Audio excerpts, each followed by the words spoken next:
We begin here with some breaking news. Five people have been shot and killed and 3 seriously wounded in 2 separate incidents in oThongathi in the north of Durban.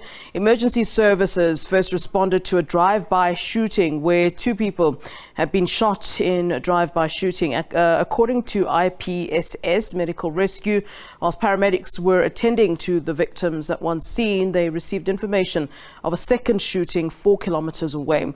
At a second scene, 3 people had been shot and killed. Paramedics treated 2 other victims who had sustained serious injuries. The motive for the attack at this stage is not known.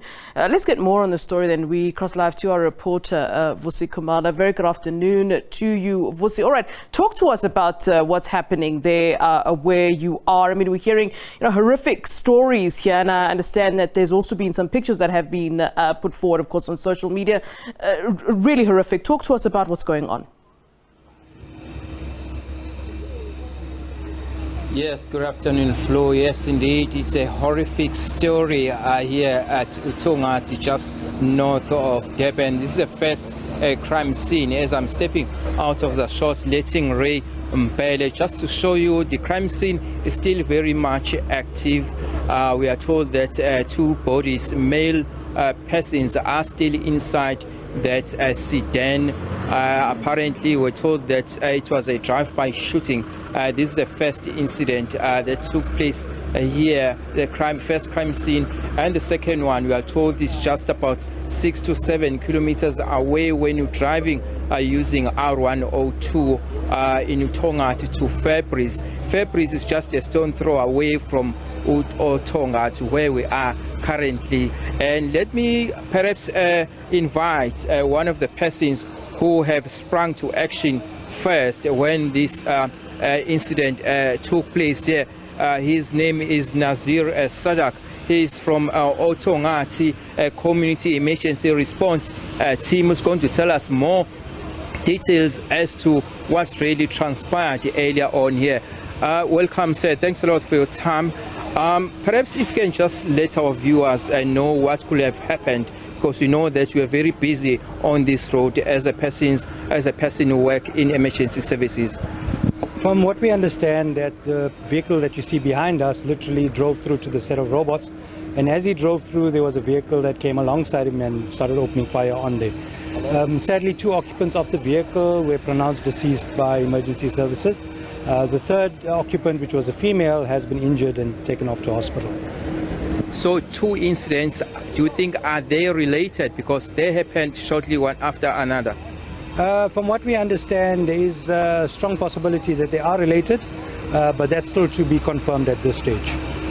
Okay, it's 2 males on this one, on the first crime scene. On the second one, it's 3 males. So it's 5 together. That's correct. And how many people were wounded? So two wounded on the other scene, 1 wounded on this scene. So that's a total of 3 that's wounded and 5 deceased. I'm told there was also a female in one of the incidents here? That's correct. The female was seated in the vehicle that's behind us. Okay. Do you perhaps think that there might be a taxi-related incident that could have been motivated by this? Yes, it's very possible that it's taxi-related, because on the second scene, one of the injured on the second scene was a taxi boss, or is a taxi boss from the Tonga area. Is he a well-known person? Yes, he is. Well-known. Correct. Okay. Thanks a lot for your time. Pleasure. Okay, thanks. That's Mr. Sadak, who's coming from oThongathi Community Emergency Response Team. He's also coming from CPF, the Community Policing Forum here. He's the one actually who told us that he's the one who actually was the first on the scene when just minutes after the first incident took place here, where he's saying that 2 males were shot dead. It was a drive-by shooting, and then just minutes later on, a second incident where 3 people were shot dead.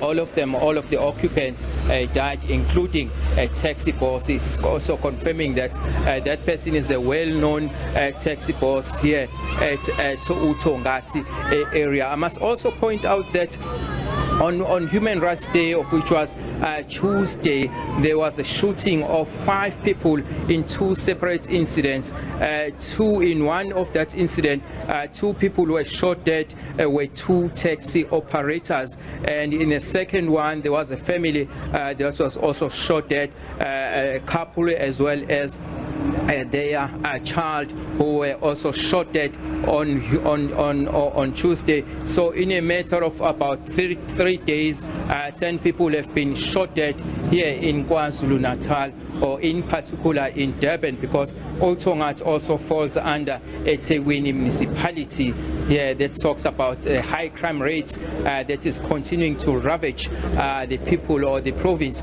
of KwaZulu-Natal. The scene is still very much active. We are yet to see the forensics that are yet to come here, so that they can come and comb the scene and also collect the body to the mortuary.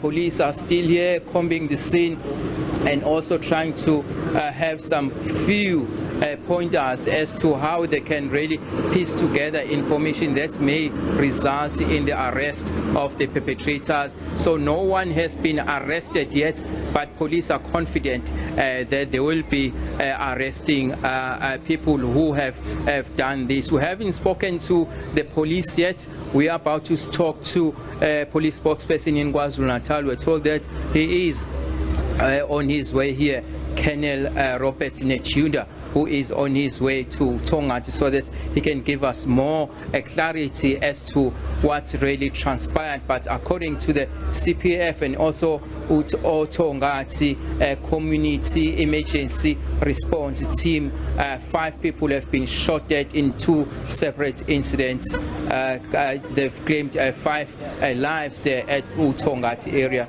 It's about 30 kilometers away from north of Durban.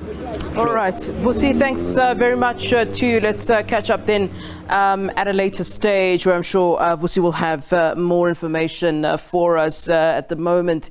And I suppose on the surface, the police saying that it may indeed be linked to taxi violence, which is what many had indeed suspected.